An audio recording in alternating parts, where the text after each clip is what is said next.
महाराज की जय।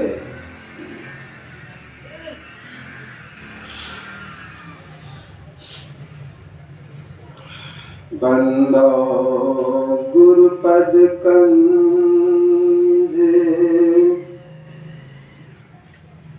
कृपा सिंधु नर रूप हरि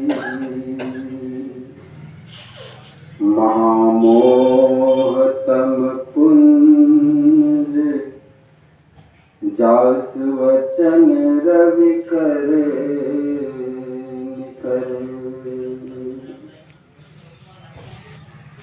गुरु को सिर पर राखिए चले आज्ञा मान कहे कबीर तादास को तीन लोक डरना तीन लोक नवखंड में गुरु ते बड़ा न कोई करता करे न करी सके गुरु करे सो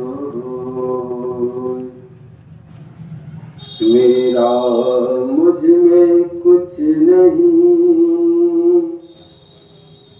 जो ऐसो गुरु तोर तेरा तुझको सौंपता क्या लागत है बोलिए प्रेम से श्री सद्गुरु महाराज की जय। रूप में सर्वत्र विराजित गुरु महाराज के चरणों में कोटि कोटि नमन। मंचस्थ पूज्य श्री के चरणों में कोटि कोटि नमन। पूज्य बाबागणों के चरणों में कोटि कोटि नमन। उपस्थित धर्म प्रेमी सत्संग प्रेमी सज्जनों तथा धर्मशिला माता और बहनों सबों के हृदय परमात्मा को मेरा नमन है।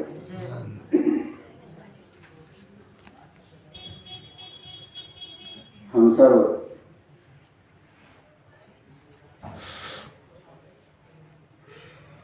श्री रामचरितमानस से पाठ सुन रहे थे तुलसीदास जी महाराज की वाणी। तुलसीदास जी महाराज समय की गणना बताते हैं। लव निमेष परमाणु जुग बरस कलप सर चंड भजसी नामन तेहि राम कह काल जासु को दंड। अर्थ बता रहे हैं कि तुलसीदास जी महाराज कहते हैं कि काल जिसका धनुष है, काल कहते हैं समय को,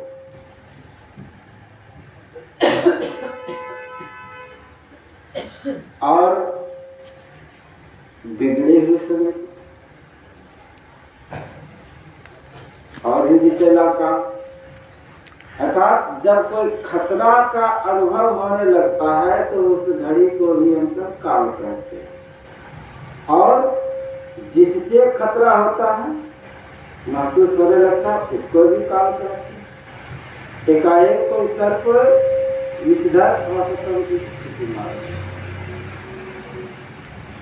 खड़ा हो जाए तो उसको भी क्या कहते हैं, काल ही है यह।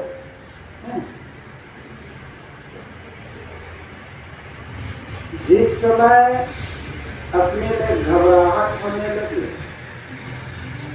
सिद्धि बुद्धि काम न करने लगे, वैसे घड़ी को ही काल कहा जाता है। काल जिसका धनुष है, और उसके बाद समय की गणना बताते हैं। लव, निमेष, परमाणु, वर्ष, युग और कल्प। प्रचंड बाण है, धनुष पर रख के बाण निशाना साधा जाता है। जो कि समय को ही अपना धनुष बनाए हुए हैं, और उसका जो छोटा छोटा छोटा छोटा उसका जो इकाइयां है वो उनका बाण है। जब बाण लगता है तो लोगों को घायल ही करता है, हानि ही पहुंचाता है। इसलिए तुलसीदास जी महाराज कहते हैं कि उस धनुष से निकले हुए बाण जो है हमेशा चल रहा है, अपने को संभाल क्यों नहीं करते हो रे मन? राम का भजन क्यों नहीं करते?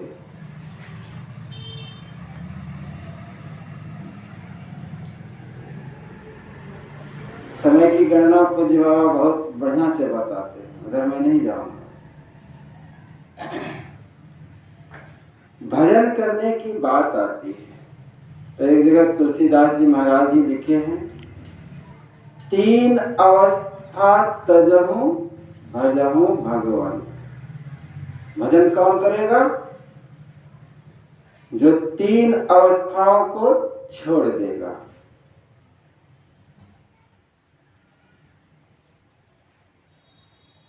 जागृत की अवस्था,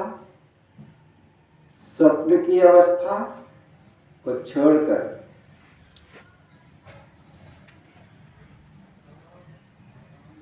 और गहरी नींद की तो बात ही क्या है। वैसी सब अवस्थाओं को छोड़ करके भजन किया जाता है। जागृत में भी भजन नहीं होता। जागृत में हर चीज का ख्याल रहता है, रिश्ते नाते सगा संबंधी, पैसे धन दौलत, कपड़ा मकान, अर्थात समय भी, सब चीज का बोध होता है जागृत में। जागृत में सचेत हो सकते हैं, भजन नहीं होता। इन अवस्थाओं को छोड़ने के लिए कह रहे हैं। तो कौन सी अवस्था है? तुरीय अवस्था। चौथी अवस्था तुरीय अवस्था में, अर्थात हम सब जो संसार में आध्यात्मिक दृष्टि से जैसा जैसा भी कार्य कर रहे हैं, चाहे वह नाम जप हो, मूर्ति पूजन हो या मानस ध्यान हो, ये सब कुल उस तुरीय अवस्था को प्राप्त करने का ही जरिया मात्र है।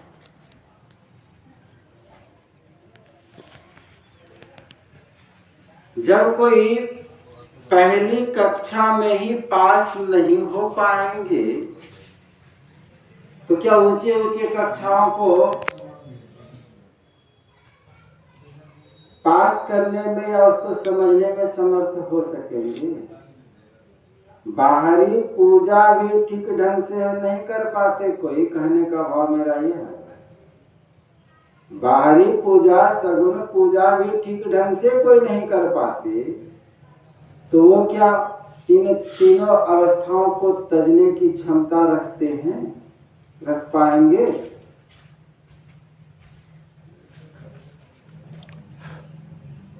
बिहार में इस समय छठ पर्व की महत्ता है और छठ पर्व चल भी रहा है। दीपावली के बाद 6 दिनों तक इतनी शुद्धता रहती है ना, क्या कहना। जैसे अभी कार्तिक मास भी चल रहा है, कार्तिक मास में लहसुन प्याज वगैरह सब समाप्त, और दीपावली के बाद तो और शुद्धता आ जाती है। छठ व्रती जो छठ करती हैं बड़े ही नियम के साथ विधि पूर्वक करती है। सूर्य अस्त के साथ पहला दिन सूर्य को अर्घ्य दिया जाता है,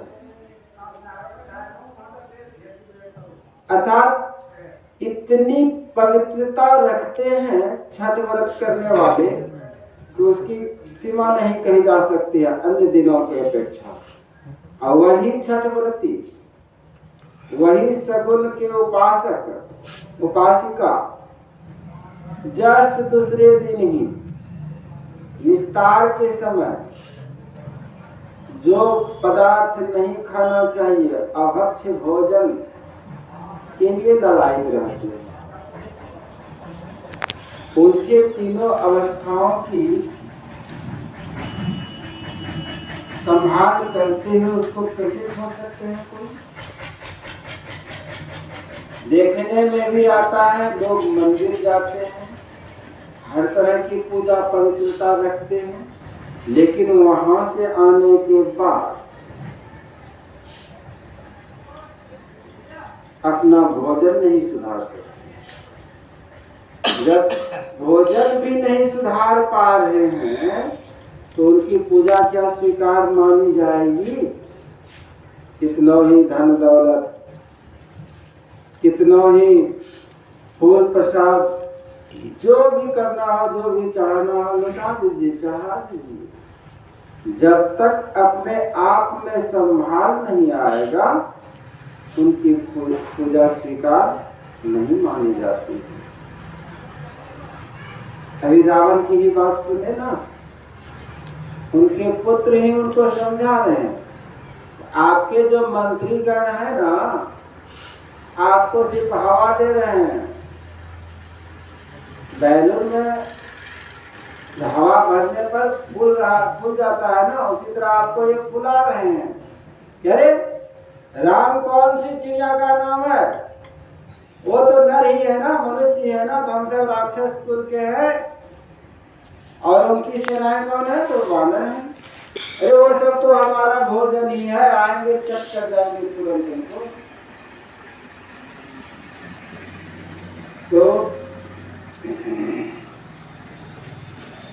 प्रहस्त कहते हैं कि एक बानर आया, हनुमान जी गए थे ना लंका, तहस नहस करके चले गए और जो अशोक वाटिका के रक्षक थे उनको भी मार दिए। उस समय आपकी भूख कहाँ गई थी?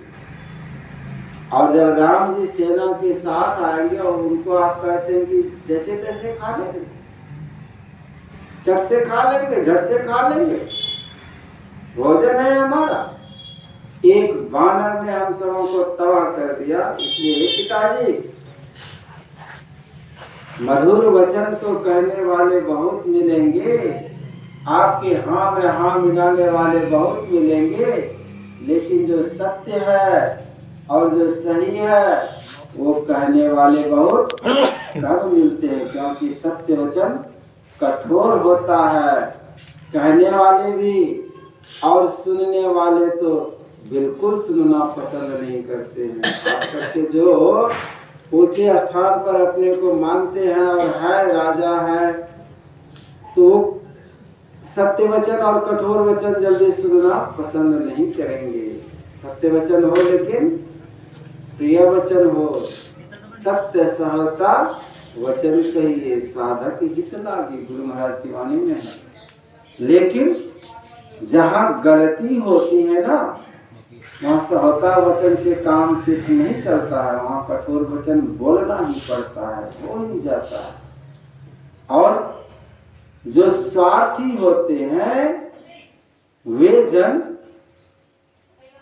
श्रेष्ठ पुरुषों के समक्ष सत्य वचन या अर्थात कठोर वचन बोलने में सकुचाते हैं और नहीं बोलते हैं, क्योंकि उनके स्वार्थ की पूर्ति पर आघात पहुंचेगा ना। इसीलिए प्रहस्त कहते हैं कि पिताजी, हे प्रभु, आप इन सब की बातों को मत मानिए, ये प्रिय वचन आपके लिए विषतुल्य है। सही सही पता कीजिए, माता सीता जगत जननी है, उनको लौटा दीजिए और राम जी के चरणों में चले जाइए, इसी में कल्याण होगा। लेकिन हुआ क्या? विभीषण ने भी यही बातें कही। मारा लात लंका से बाहर। खैर, हम सब गुरुदेव के चरण शरण में आए हैं, उनके